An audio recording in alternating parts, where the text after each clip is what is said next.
Défi 1 heure pêche au cou, épisode 2. Bienvenue sur carpodrome.fr. Partageons la passion de la pêche. Je vous laisse découvrir le programme de cette vidéo juste à côté. Merci pour tous vos abonnements. Vous êtes de plus en plus nombreux chaque jour. Bonne vidéo!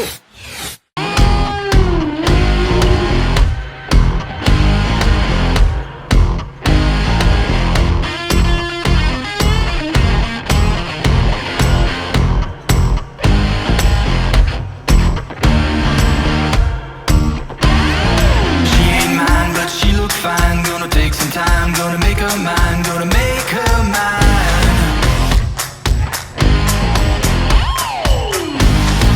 I'm the man, I got the plan. When it hits the fan, do all I can, do all I can.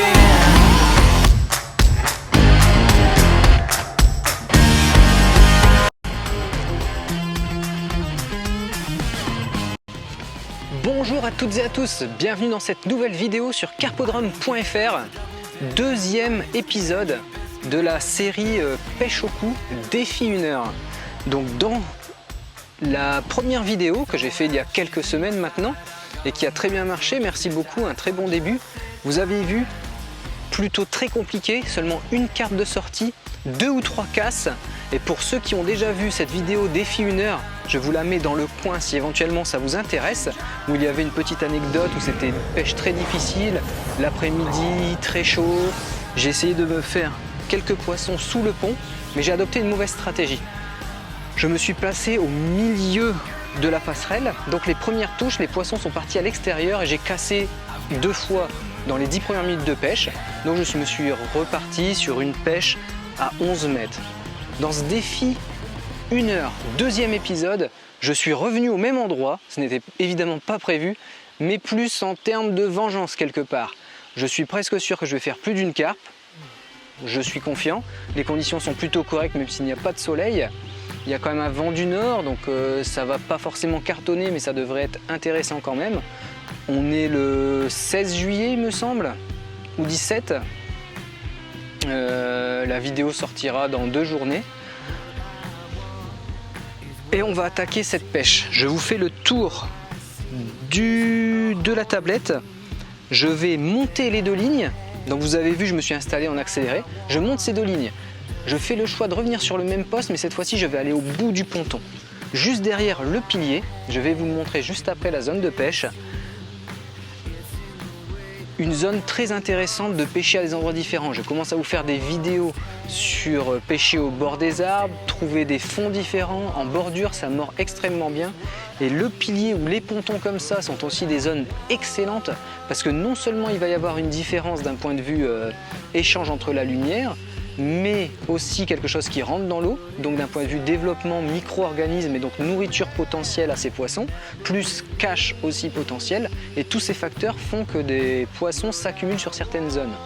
Il y a également les qualités du fond, des zones avec des pierres vont être excellentes parce qu'ils vont proposer autre chose, et surtout le tour des pierres, les échanges entre cette zone de pierre et puis la vase. C'est là où il y a des choses intéressantes, où les poissons passent très régulièrement pour s'alimenter entre autres.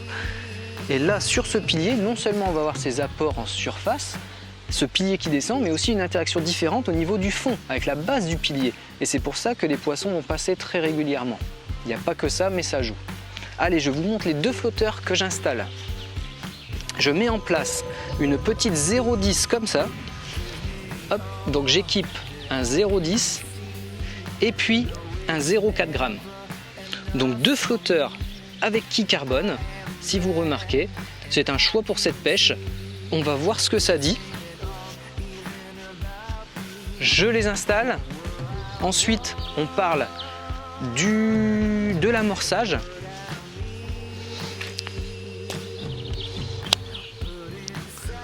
Donc de la stratégie d'amorçage. Vous avez vu, j'ai préparé le matériel pour cette pêche. Donc du pelé de 7, du pelé de 9. Un peu de maïs, quelques vers de terre bien sûr. Si la pêche est difficile, les vers de terre feront la différence. Et j'ai tout le matériel. Le coupe-coupe, il ne me reste plus qu'à ramener le fil.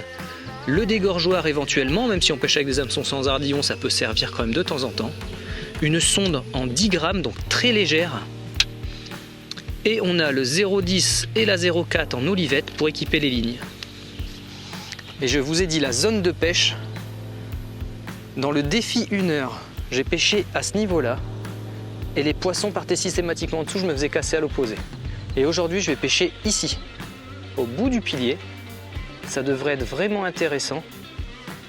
Et là, en théorie, la touche est là, les poissons vont partir à l'extérieur. C'est très très rare qu'un poisson revienne en bordure de berge.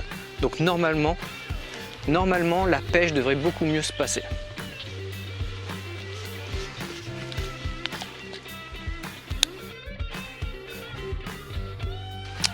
Je finis l'installation des lignes et on attaque. Donc j'aime bien monter mes lignes en direct quand j'arrive au bord de l'eau pour faire le moindre point faible possible sur la ligne et surtout choisir mon flotteur. Je prends le temps de ça. Souvent j'arrive très tôt au bord de l'eau, là il n'est pas très tôt. Je suis arrivé à 8h, il doit être 8h30 le temps d'installer. La pêche va se faire entre 9h et 10h, donc ce n'est pas vraiment très tôt. Et j'aime bien installer mes flotteurs, sentir un peu quel poids je vais utiliser et faire ma ligne au bord de l'eau. Donc c'est parti, je viens de couper mon fil à longueur approximative, j'ajusterai la longueur juste en changeant après la boucle en haut de la canne, juste après le sondage. Et je vais monter ma ligne. D'abord l'hameçon, je fais un nœud sans nœud, je vous ai fait des vidéos dans les playlists, playlist nœud si vous voulez aller voir, où je parle de ce montage d'hameçon et donc du nœud sans nœud entre autres, avec un hameçon à œillet que j'affectionne très particulièrement pour pêcher la carpe au cou. Ensuite, je vais placer mon olivette, les gaines du flotteur, je place le flotteur, je sonde et c'est parti.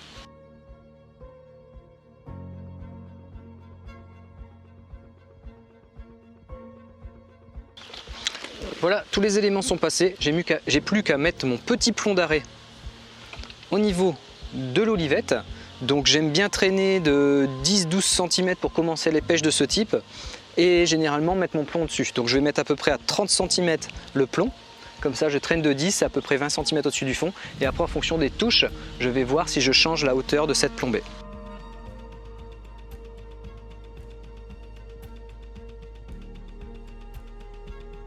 La première ligne est prête, je fais la deuxième ligne. Je ne sais pas si vous avez pu remarquer avec la caméra, mais entre la fin du pilier et à peu près 50 cm au-dessus du ponton, donc sur le mètre du bout de ce ponton, eh bien le fond va varier de 40 à 50 cm. Il continue de descendre progressivement. L'idée, ça va être de pêcher entre deux, de faire un amorçage à la coupelle. Je vais amorcer très peu et attendre les premières touches. Et par contre, ce qui va être important, c'est de conserver ce poisson lors des touches, lors de la pêche, pendant cette heure de pêche. Donc amorcer régulièrement dès que les poissons commencent à arriver. Je fais la deuxième ligne et on démarre la pêche.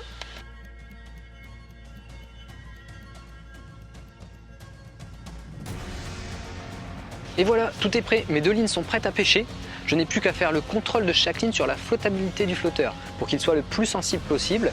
Je règle ça. Cet ajustage, je le fais avec un petit pot de graisse pour fignoler, donc je surplombe un tout petit peu et je mets un petit peu de graisse pour légèrement décoller mon antenne. Ensuite, je vais mettre 2 ou 3 coupelles d'amorçage, des demi-coupelles, je pense juste 2 coupelles, une coupelle avec du pelé de 7 mm et puis une coupelle avec un peu de maïs et un peu de pelé pour écher en neuf.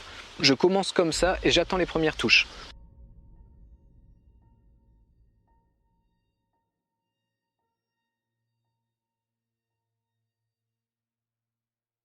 C'est parti pour cette vidéo défi 1 heure, épisode numéro 2, au bout du ponton. Vous avez vu, j'ai mis une coupelle de pelé en numéro 7 et une demi-coupelle avec un quart de maïs et un quart de pelé d'échage en diamètre 9. Je commence cette pêche comme ça. C'est la stratégie, j'espère qu'on va avoir pas mal de touches. C'est parti!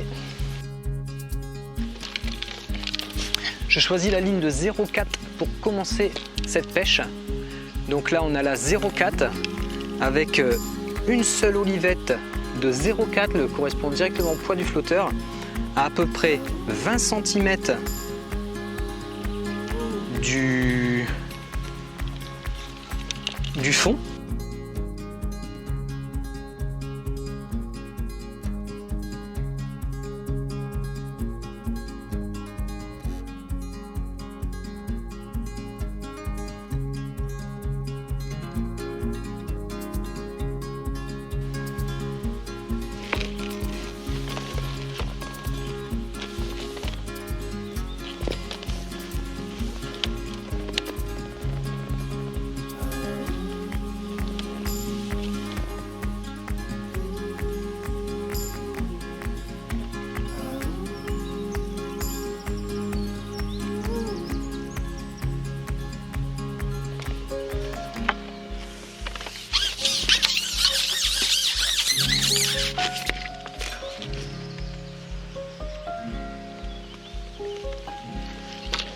Donc première touche, vous avez vu assez rapidement, à peine après 4-5 minutes de pêche, j'ai eu rapidement 2 touches que je n'ai pas ferrées. Je me demandais si c'était des carpes qui étaient déjà arrivées. Et c'était bien une carpe comme on vient de la voir et donc de la décrocher. Elle était peut-être mal piquée, ça on ne sait pas. Il y a tellement de facteurs qui rentrent en compte. Donc les carpes sont déjà arrivées sur le poste. En carpodrome, n'hésitez pas à rappeler très régulièrement à chaque touche, même d'une manière générale, parce qu'on peut perdre très rapidement les poissons. Ils avalent tout très rapidement et ils s'en vont ailleurs. Donc là, je remets une demi-coupelle de pelée. Vous avez vu, des bouillons commencent à se mettre en place tout autour pour ne pas perdre les poissons et on se replace.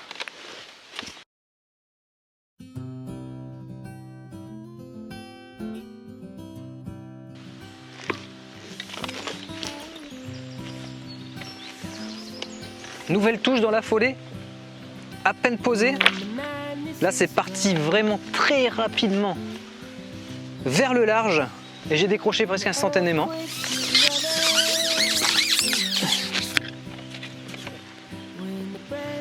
Ah, je suis revenu avec ce qui arrive de temps en temps en pêche à la carpe au cou, une écaille. Vous avez vu? Donc, est-ce que cette écaille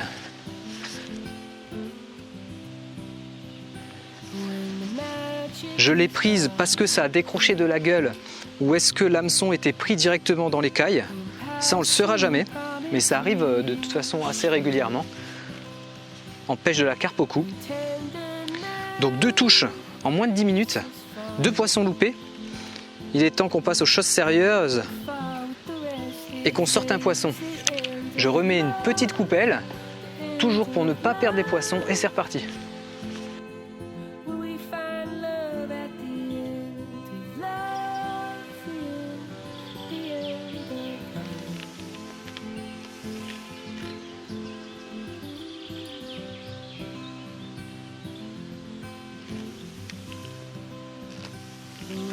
Je fais régulièrement des relevés comme ça pour stimuler la touche.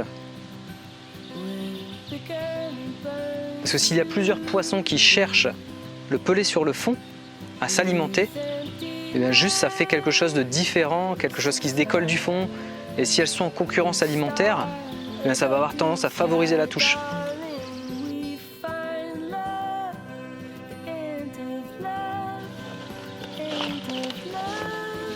Je viens de louper une touche en relevé, donc les poissons doivent bien être arrivés et on peut constater donc pour les 2 premières touches, mais j'espère que ça va se confirmer, que la stratégie est bonne. Au niveau de ce ponton, il fallait aller au loin, non pas pêcher au milieu comme dans la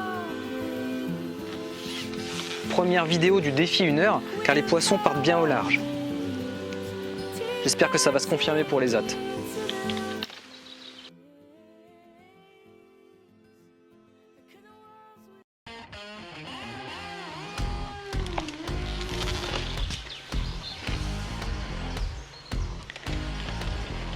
Troisième carpe, c'est parti. J'espère que celle-ci, on va pas la décrocher quand même.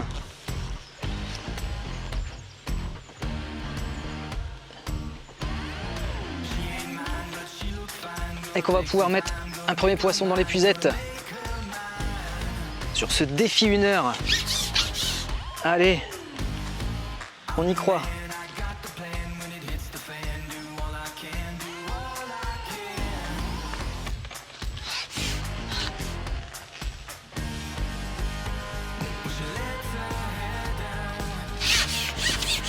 Poisson pas très gros.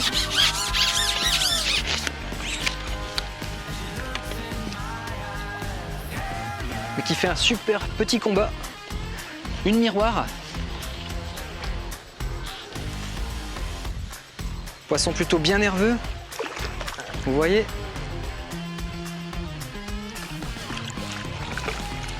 Allez. Impeccable. Première carpe.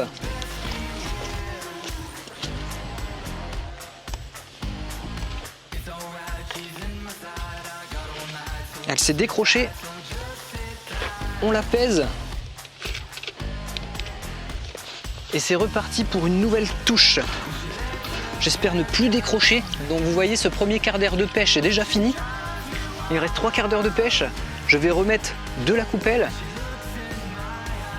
Je pense que je vais passer très rapidement à la ligne 0,10 pour voir si ça fait une différence, voir essayer le maïs ou le ver de terre, parce que les poissons sont là, on a eu 3 touches en un quart d'heure, et on va essayer de stimuler et d'optimiser les touches.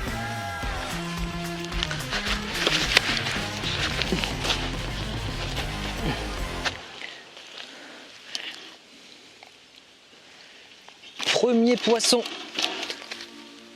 1 kg 180, on la remet à l'eau. Hop.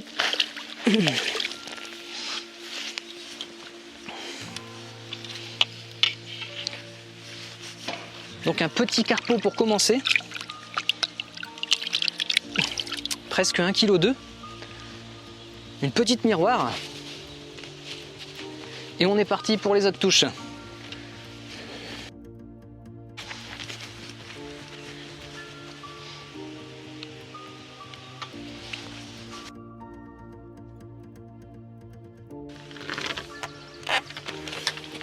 Vous êtes sur carpodrome.fr, un nouveau lieu de pêche en Corrèze. Donc sur un étang de 1,3 hectare, j'ai aménagé une vingtaine de postes. L'étang a ouvert au mois de mars, donc il est tout récent. Forcément avec le confinement, ça pêche que depuis 1 mois. J'ai aménagé un studio et un appartement si vous voulez venir en famille. Les liens sont dans la description juste en dessous. Si ça vous intéresse, voir la zone, la localisation et si éventuellement ça peut vous intéresser.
Donc nouvelle touche, vous avez vu là ce poisson a l'air un peu plus gros.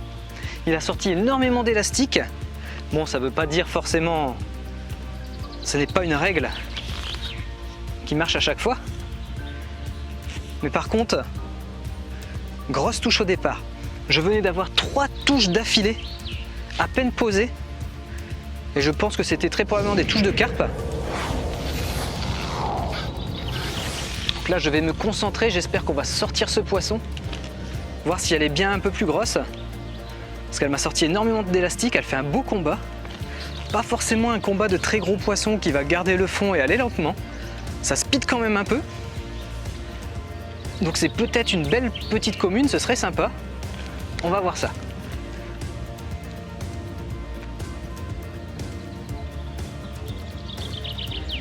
Je vais déjà me concentrer pour essayer de la sortir.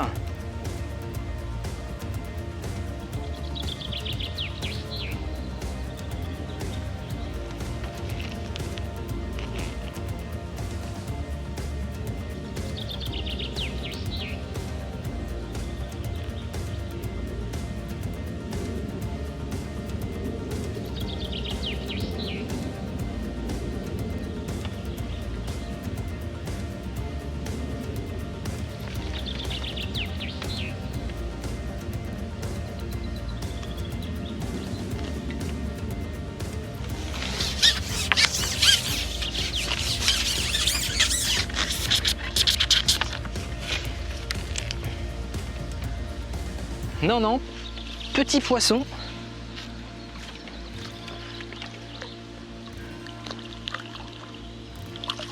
Vous voyez, très rapidement mis dans l'épuisette. Un poisson pas énorme, quand même plus gros que la première qui faisait seulement 1,2 kg. Là on doit approcher bientôt les 2 kg. Mais le combat a été génial parce que super nerveux dès le début, beaucoup d'élastiques sortis. Et en fait le poisson s'est énormément fatigué au large. Il est revenu tout seul parce qu'il était fatigué.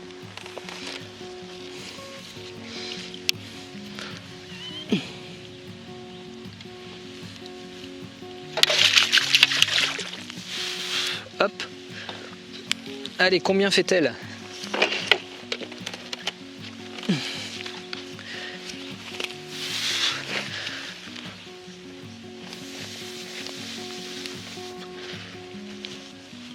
Hop. 1,960 kg. Tout pile, presque 2 kg pour ce deuxième poisson. On remet à l'eau et on attaque.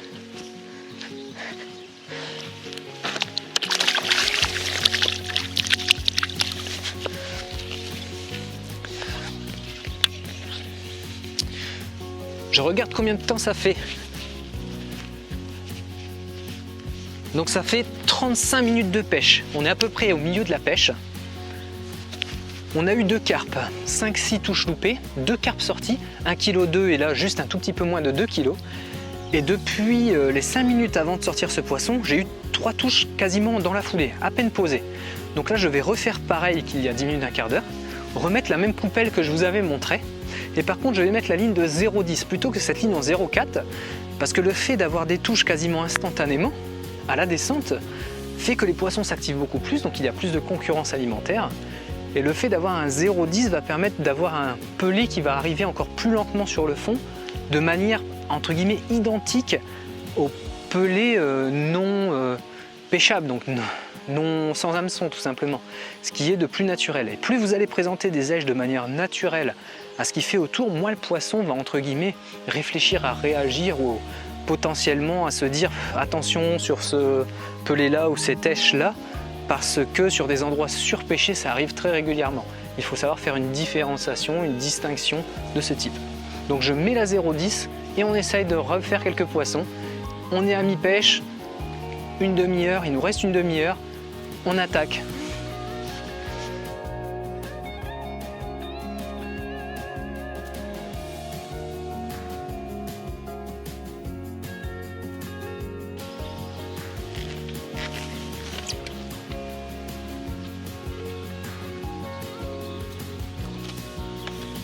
Donc carpe piquée à la descente. Là les touches sont caractéristiques. Vous avez vraiment le pelé qui descend, votre ligne qui n'a même pas le temps de se mettre à l'équilibre, qu'elle part sur un côté. C'est le premier poisson qu'on pique avec la ligne de 0,10.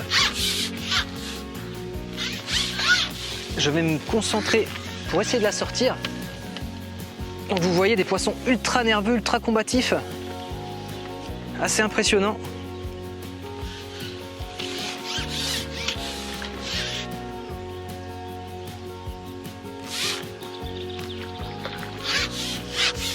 C'est encore une miroir.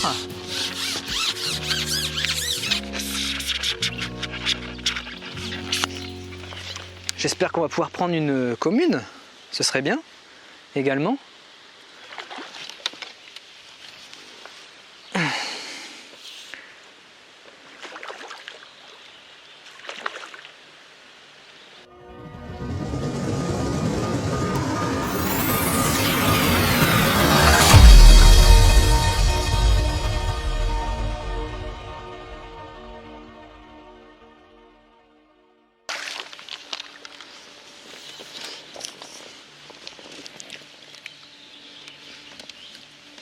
Poisson un tout petit peu plus petit que la deuxième.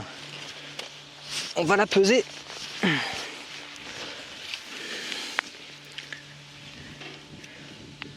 Donc nouvelle miroir, 1,420 kg pour ce troisième poisson. On la remet à l'eau et j'essaye de prendre une autre.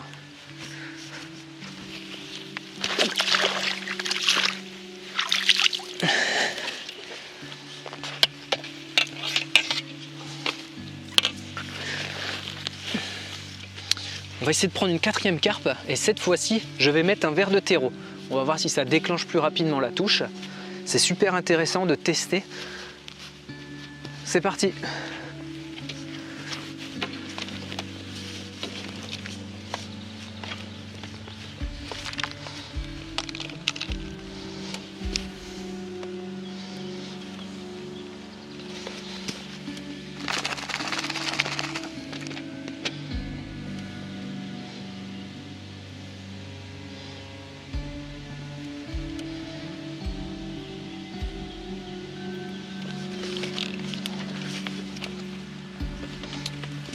Je vous montre ce que ça donne. 2 petits terreaux.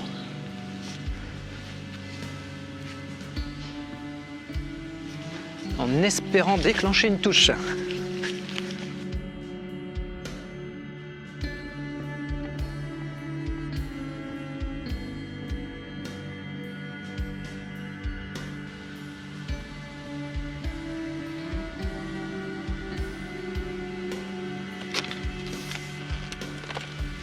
Nouvelle carpe piquée. Donc le terreau devait être à peine arrivé sur le fond.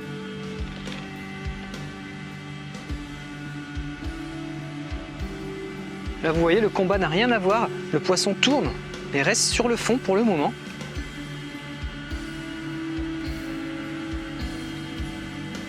J'espère qu'on va la sortir.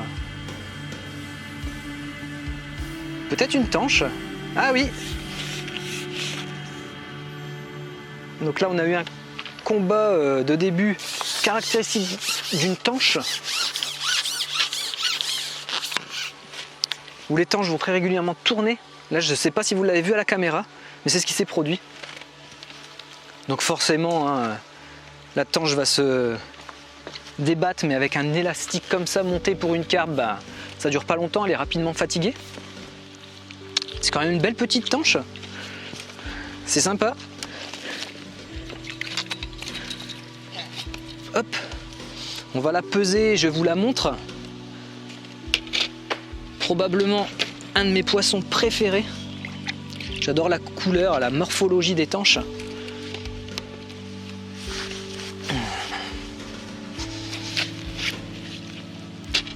Des grosses femelles prêtes à la reproduction avec tout le dessous super orange, c'est magnifique. Donc là c'est une tanche de 760 grammes, ça fait plaisir, ça change. J'adore ce poisson, il est juste magnifique. Très compliqué à tenir, à prendre dans l'épuisette des fois. En fait il suffit de ne pas du tout le serrer, c'est intéressant à savoir. Même si parfois ça peut vous arriver, ça glisse énormément. Le mucus, la tanche a une surproduction de mucus assez hallucinante, caractéristique à ce poisson.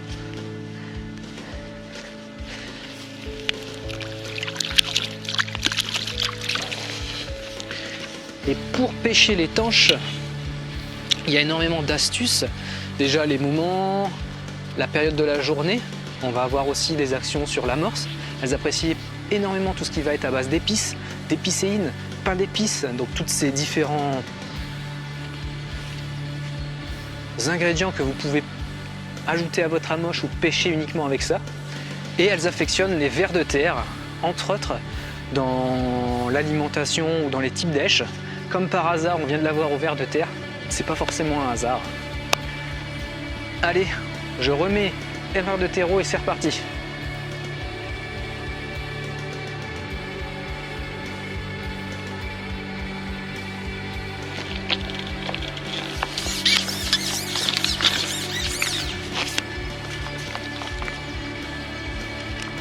Bon, cette fois-ci, un rectangle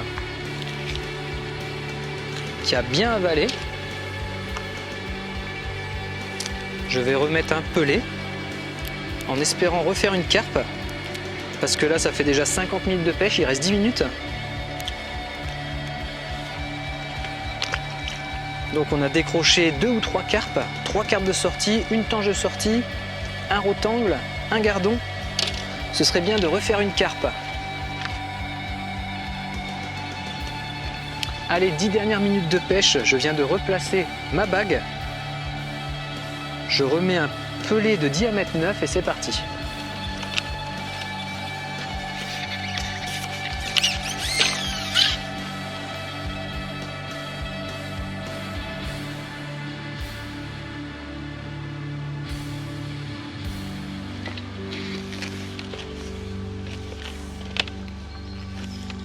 ben celle-ci part tout de suite au large.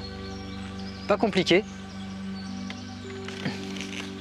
Tout droit à l'opposé, berge opposée.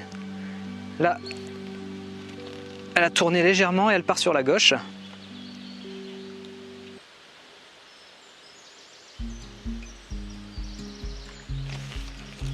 Donc la pêche se met en place, là, vous voyez, une demi-heure, 3/4 d'heure. Ça a été un peu long, mais là, les poissons arrivent vraiment, on dirait, en quantité. Ça vaut peut-être le coup que je vous fasse une vidéo de 2 heures, donc forcément pas 2 heures avec les montages, mais que je pêche 2 heures, ça peut être intéressant.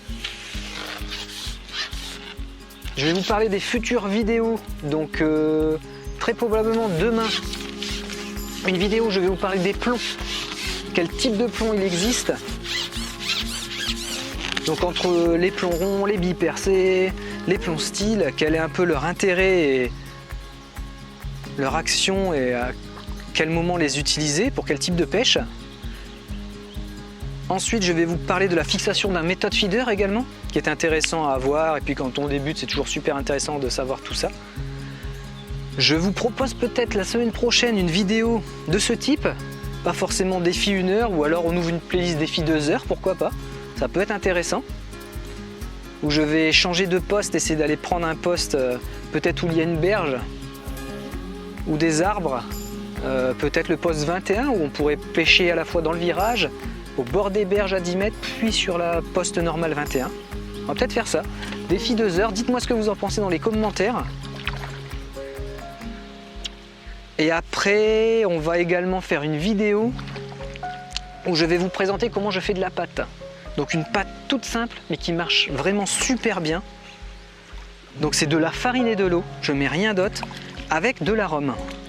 Une goutte d'arôme, un arôme quelconque, un fruit naturel, un fruit pressé, des arômes qui existent pour la pêche à la carpe. Et ça marche super bien, je vais vous expliquer un peu tout ça. Hop, il doit rester 5 minutes de pêche. Donc je m'active et on essaye peut-être, pourquoi pas, de repiquer une nouvelle carpe. C'est parti.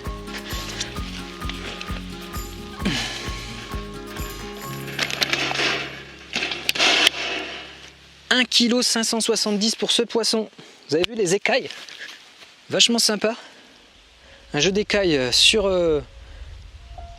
la queue. Allez, on y va.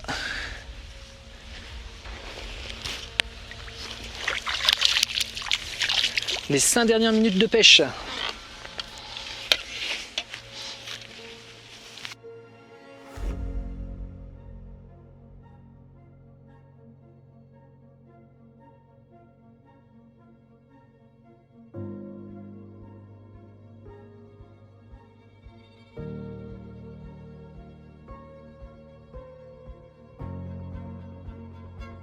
Et voilà, un tout petit peu plus d'1 heure de pêche. Bon, comme les 5-6 dernières minutes, je n'ai pas eu de poisson, on peut dire 1 heure de pêche. Mais concrètement, 1 heure 4 minutes de pêche. On fait rapidement le bilan de cette pêche, bilan du défi 1 heure, épisode numéro 2. Donc une tanche, 4 carpes de sortie, aujourd'hui que des carpes miroirs. Ça arrive, c'est comme ça. Un gardon, un rotangle. Vous avez vu une stratégie de pêche qui a changé entre un flotteur en 0,4 puis après un flotteur en 0,10 grammes. Mais au final, les poissons n'étaient pas ultra mordeurs pour un carpodrome. C'est quand même très bien d'avoir eu 4 poissons en 1 heure, 4 carpes. Je vous ai expliqué les futures vidéos, donc je ne vous embête pas plus. Je vous remercie énormément pour tous ces abonnements. Vous êtes de plus en plus, je vous l'ai déjà dit, mais je vous le redis. Vous êtes super. Continuez de partager. Allez voir quand même les playlists qui commencent à se mettre en place, parce que j'ai fait aussi un travail au niveau des playlists, donc en termes de pêche au cou, pêche à l'anglaise, pêche à la mouche, pêche au feeder, des playlists consacrées aux astuces et aux techniques de pêche, où je peux vous partager énormément de techniques, d'astuces qui font vraiment la différence par rapport à mon expérience de pêche qui est en déjà 2 dizaines d'années, mine de rien. Ouais. Et voilà, merci beaucoup, je vous dis à la prochaine vidéo. Faites de vos rêves votre vie. Salut!